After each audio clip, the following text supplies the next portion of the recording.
요한계시록 5장 1절부터 14절 한 절씩 교독하겠습니다. 내가 보매 보좌에 앉으신 이의 오른손에 두루마리가 있으니 안팎으로 썼고 7인으로 봉하였더라. 또 보매 힘있는 천사가 그 음성으로 외치기를 누가 그 두루마리를 펴며 그 인을 떼기에 합당하냐 하나.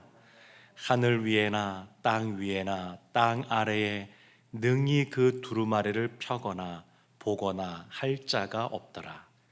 그 두루마리를 펴거나 보거나 하기에 합당한 자가 보이지 아니하기로 내가 크게 울었더니 장로 중에 한 사람이 내게 말하되 울지 말라. 유다 지파의 사자 다윗의 뿌리가 이겼으니 그 두루마리와 그 7인을 떼시리라 하더라. 내가 또 보니 보좌와 내 생물과 장로들 사이에 한 어린 양이 서 있는데 일찍이 죽임을 당한 것 같더라. 그에게 7뿔과 7눈이 있으니 이 눈들은 온 땅에 보내심을 받은 하나님의 7영이더라. 그 어린 양이 나와서 보좌에 앉으신 이의 오른손에서 두루마리를 취하시니라. 그 두루마리를 취하심에 내 생물과 24 장로들이 그 어린 양 앞에 엎드려 각각 검은고와 향이 가득한 큰 대접을 가졌으니 이 향은 성도의 기도들이라. 그들이 새 노래를 불러 이르되 두루마리를 가지시고 그 인봉을 떼기에 합당하시도다. 일찍이 죽임을 당하사 각 족속과 방언과 백성과 나라 가운데에서 사람들을 피로 사서 하나님께 드리시고 그들로 우리 하나님 앞에서 나라와 제사장들을 삼으셨으니 그들이 땅에서 왕노릇하리로다 하더라. 내가 또 보고 들음에 보좌와 생물들과 장로들을 둘러선 많은 천사의 음성이 있으니 그 수가 만만이요 천천이라. 큰 음성으로 이르되 죽임을 당하신 어린 양은 능력과 부와 지혜와 힘과 존귀와 영광과 찬송을 받으시기에 합당하도다 하더라. 내가 또 들으니 하늘 위에와 땅 위에와 땅 아래와 바다 위에와 또 그 가운데 모든 피조물이 이르되 보좌에 앉으신 이와 어린 양에게 찬송과 존귀와 영광과 권능을 세세토록 돌릴지어다 하니 내 생물이 이르되 아멘 하고 장로들은 엎드려 경배하더라. 아멘. 살아계신 하나님의 말씀입니다. 요한계시록 4장에서 지난 장에서 요한이 하늘나라 하나님이 계신 그곳으로 올라가게 되었습니다.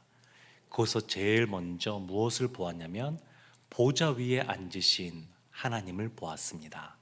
그리고 하나님 그 보좌 주변에 있었던 네 생물 24 장로들이 하나님을 찬양하고 하나님을 경배하는 그러한 소리와 모습을 보았습니다.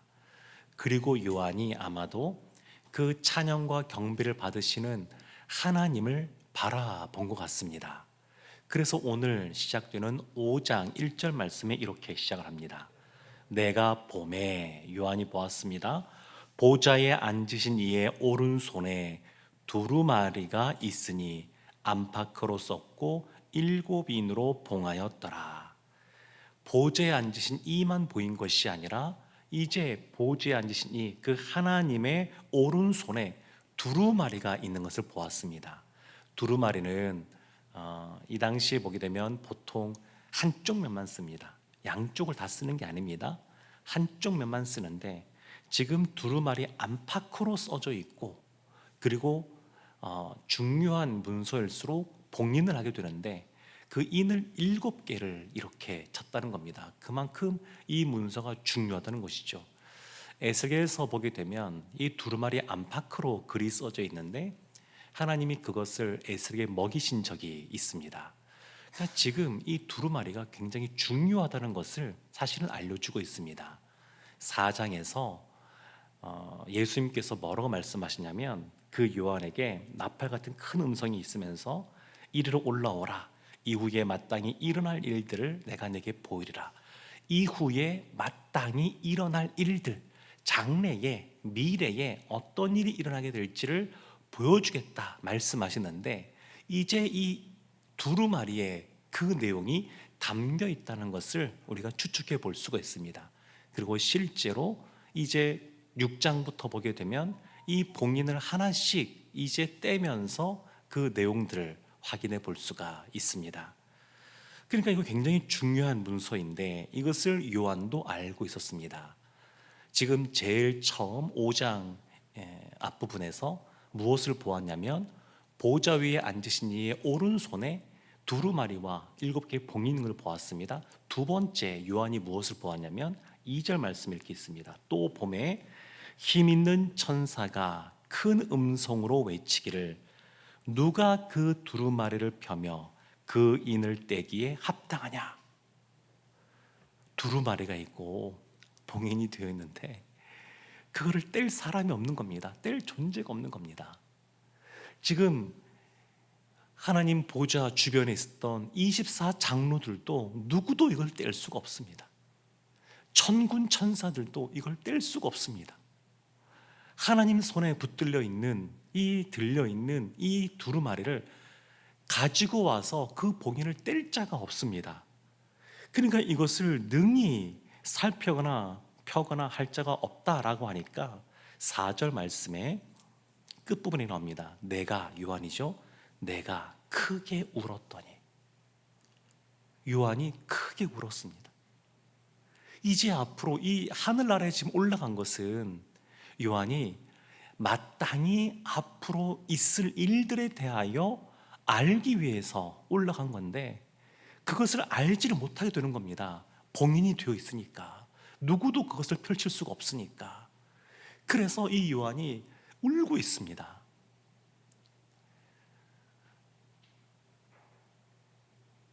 하나님 나라는 어떤 나라냐면 제일 먼저 제일 중요한 것은 보좌에 앉으신 하나님이 계신 그곳이 하나님 나라라는 것이 제일 중요합니다.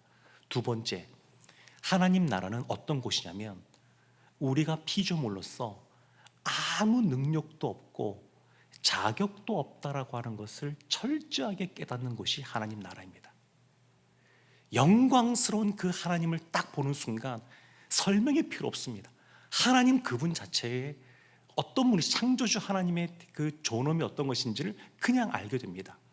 또 하나님 나라에 가게 되면 그 영광스러운 하나님 앞에 서 있는 우리가 얼마나 자격 없고 그리고 능력 없는 존재인지, 하나님은 창조주시고 우리가 피조물인지를 아주 철저하게 깨닫게 되는 곳이 하나님 나라입니다. 지금 요한이 그것을 깨닫고 있습니다. 그래서 우는 겁니다. 할 수 있는 것이 없어서. 어쩌면 아니 왜 요한은 이때 기도하지 않았을까?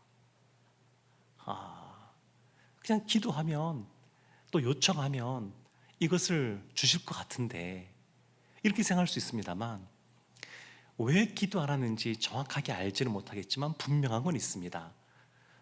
우리가 피조물로서 아무 존재도 사실은 아니라고 하는 것, 보잘것없는 존재라고 하는 것, 이것을 깨달았기 때문에 요한이 그냥 울 수밖에 없는 그런 상황이 있었다는 겁니다.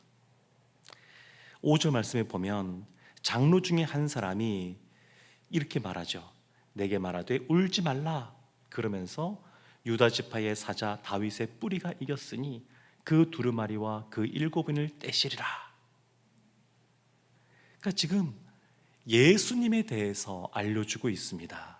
예수님에 대해서. 그리고 6절 보면 내가 또 보니 보좌와 네살무가 장로들 사이에 한 어린 양이 서 있는데 일찍이 죽임을 당한 것 같더라.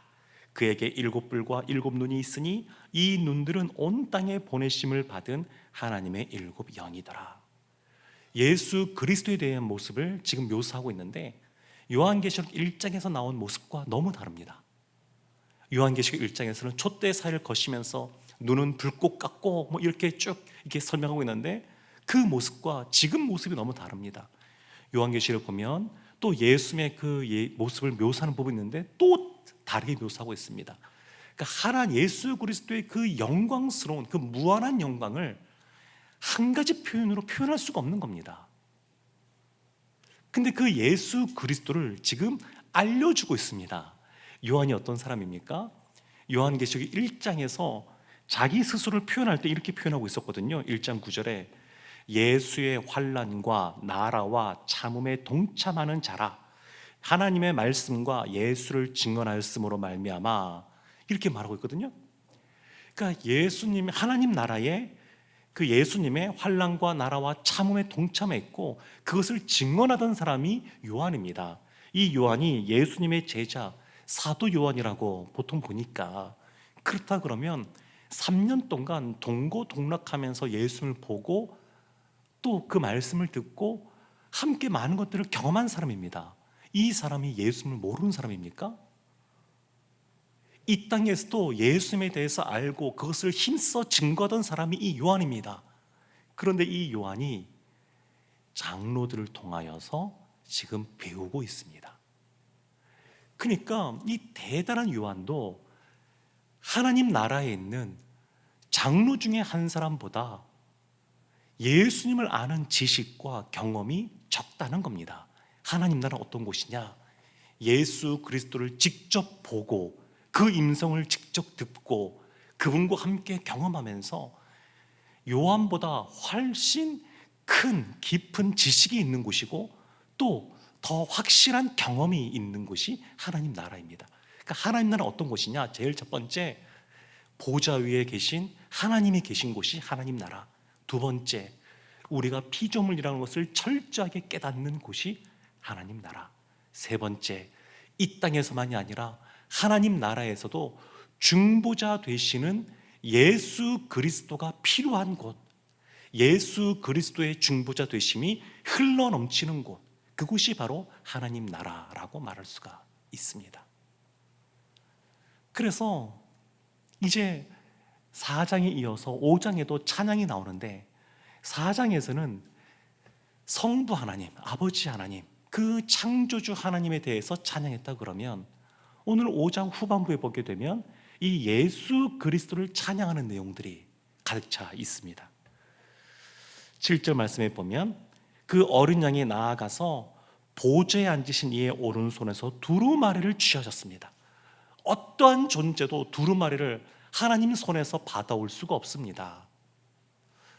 그러니까 에덴 동산에서 하나님이 선악과를 만들어 놓으시고 이것만큼은 먹지 마라 말씀하신 것도 하나님은 창조주이고 아담은 피조물이라는 것을 늘 기억하게 하기 위하여 그것을 만들어 놓으신 건데, 하나님 나라 가게 되면 이것이 보다 분명하고 확실하게 드러납니다.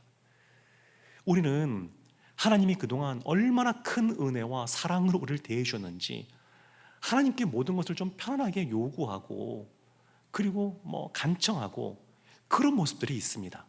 왠지 좀 더 나가신 분들은 예수님이 너희들은 나의 형제다 이런 말씀하셨으니까 예수님을 마치 동네 형처럼 편하게 대하시는 분들도 계시는데 그렇지가 않습니다. 그 누구도 하나님 오른편 그 손에 있는 두루마리를 달라고 요청할 수가 없습니다. 그동안 우리가 하나님 앞에 나아가 기도하고 찬양하고 예배드리는 이런 모습 속에 있는 거 하나님의 무한하신 은행과 사랑 속에서 이루어지고 있는 겁니다. 우리의 존재가 그런 것을 감당할 만한, 받을 만한 자격이 있는 것이 아닙니다. 그런데 예수님께서 그 두루마리를 취하셨습니다. 예수님을 중보자라고 말하는데 이것이 여기서 분명하게 드러납니다. 중보라고 하는 것은 뭐냐면 우리가 너무나 필요하고 꼭 있어야 되는 것인데 도저히 우리 힘으로 그것을 얻을 수가 없습니다. 그런데 그것을 예수님께서 하나님께 받아 우리에게 전해주시는 것, 이것이 중보입니다. 우리 힘으로 도저히 꼭 필요하지만 얻을 수 없는 그것을 예수님께서 대신 하나님께로부터 받아서 우리에게 전해주시는 것, 이것이 중보입니다. 지금 예수님이 그런 모습을 보여주고 계신 겁니다. 8절 말씀에 그 두루마리를 취하심에 네 생물과 24 장로들이 그 어린 양 앞에 엎드려 각각 검은고와 향이 가득한 금대접을 가졌으니 이 향은 성도의 기도드리라. 어제 보았던 4장에서도 24 장로들이 하나님께 엎드려, 보좌 앞에 엎드려 하나님을 경배하고 찬양했는데, 지금 8절도 보게 되면 네 생물과 24 장로들이 그 어린 양 앞에 엎드려 성부 하나님뿐만 아니라 성자 예수님께도 동일하게 엎드려 경배하는 모습이 나옵니다. 엎드려 나갑니다. 엎드려. 그리고 그들에게 향이 가득한 금대접이 있는데 그것이 성도들의 기도입니다. 그러니까 우리가 하는 기도가 중보자 되시는 예수님께로 올라가는 겁니다. 그 예수님께서 그 향을 가지고 다시 성부 하나님께 그것을 가지고 가는 겁니다. 우리가 생각할 때 그냥 이런 막연한 생각들이 있습니다. 이 땅의 생명을 다하고 하나님이 우리의 거처를 천국 하나님 나라로 옮기면 그곳은 얼마나 자유로운 곳일까. 먹고 싶은 것도 다 먹고 하고 싶은 것도 다 하고 편안하고 즐겁고, 마냥 그럴 것 같은데 그런 모습이 없는 건 아닙니다. 그런 모습이 있습니다. 그런 모습이 있지만 동시에 여전히 중보자 되시는 예수 그리스도가 절실히 필요한 것이 하나님 나라라고 말할 수 있습니다. 그러니까 하나님의 얼굴을 우리가 그 앞에서 뵙기도 하지만, 그러나 우리가 철저하게 피조물이라는 것을 깨닫기 때문에 예수 그리스도의 그 중보하심이 필요한 곳이 하나님 나라입니다. 예수님께서 그 성도들의 기도를 가지시고 하나님께 올려드립니다. 그러면서 이어지는 말씀들을 보면 쭉 찬양들이 나옵니다. 지금 새 노래를 불러 이렇게 찬양하기도 하고요. 그리고 11절 말씀에 보면 또 다른 더 넓은 범위의 사람들이 찬양을 하기 시작하는, 존재들이 찬양하기 시작하는데 이렇게 나옵니다. 내가 또 보고 들음에 보좌와 생물들과 장로들을 둘러선 많은 천사의 음성이 있으니 그 수가 만만이요 천천이라. 만만이요 천천이라는 얘기는 수없이 많다는 겁니다. 셀 수 없이 많다고 하는 것. 하나님을 찬양하는 네 생물과 24 장로뿐만 아니라 수많은 천군 천사들이 지금 예수 그리스도를 찬양하고 있습니다. 또 뿐만 아니라 13절에 또 찬양이 이어지는데, 또 내가 또 들으니 하늘 위에와 땅 위에와 땅 아래와 바다 위에와 또 그 가운데 모든 피조물들이 예수님을 찬양합니다. 근데 찬양하는데 여기 보면 다들 한 것 같죠. 하늘 위에와 땅 위에와 땅 아래와 바다 위에와 그 가운데는 모든 피조물. 그러니까 여기에는 나무도 들어가는 것이고요, 짐승도 들어가는 것이고요, 다 포함이 되는 겁니다. 생명이 없는 돌이나 흙 이런 걸 빼고 생명이 있는 존재들은 다 하나님을 찬양한다, 예수 그리스도를 찬양한다, 이것을 지금 말해주고 있습니다. 다만 여기에 예외가 되는 존재 두 부류가 있습니다. 하나는 지옥에 있는 사람들입니다. 지옥에 있는 존재들은 예수 그리스도를 찬양하는 자리에 있지 않습니다.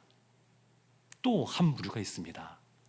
이 땅에 살아가는 피조물 중에, 생명 있는 존재 중에 유일하게 인간이 온전히 하나님을 찬양하지 않습니다. 하나님이 만드신 피조물 중에 하나님을 찬양하지 않는 유일한 존재가 인간입니다. 사람입니다. 하나님이 그 사람들을 위하여 천지를 창조하신 겁니다. 모든 걸 다 만들어 놓고 마지막 6째 날 사람, 모든 걸 준비해 놓고 그 사람을 만드셨는데, 사실은 그 사람 중에 모두가 그런 건 아니지만 많은 사람들이 하나님을 찬양하지 않고 있습니다. 그러나 여전히 동일하게 지금도 예수님께서는 하나님 나라에서 찬양을 받고 계십니다. 지금 요한이 2000년 전에 하나님 나라 올라갔습니다. 그 요한에게는 이 시점이 현재입니다. 그리고 오늘날 이 모습은 우리에게도 사실은 적용이 되는데, 우리가 나중에 하나님 나라 가게 되면 이와 같은 모습으로 그 보좌 앞에 나아가서 엎드려 그 어린 양 되시는 예수 그리스도를 찬양하게 될 것입니다. 그러니까 이것은 이미와 아직이라고 하는 말처럼 동일하게 우리에게 적용됩니다. 이미 현재 오늘날에도 이와 같은 찬양의 모습이 하늘나라에서 펼쳐지고 있는 것이고, 이 땅에서도 우리가 하나님을 찬양해야 되는 모습으로 저희가 지음 받았습니다. 동시에 아직 이루어지지 않았지만 주님께서 우리를 부르시는 그날 장차 우리도 하나님 나라에서 주님 앞에서 이와 같은 모습으로 찬양과 경배를 드리게 될 줄로 믿습니다. 사랑하는 성도 여러분, 오늘 이 말씀 생각하면서 우리가 기도에 대해서 한 번 더 생각해 보기를 원합니다. 기도란 뭔가? 우리가 기도할 때 하나님이 당연히 들으셔야 되나요? 아니요, 그렇지 않습니다.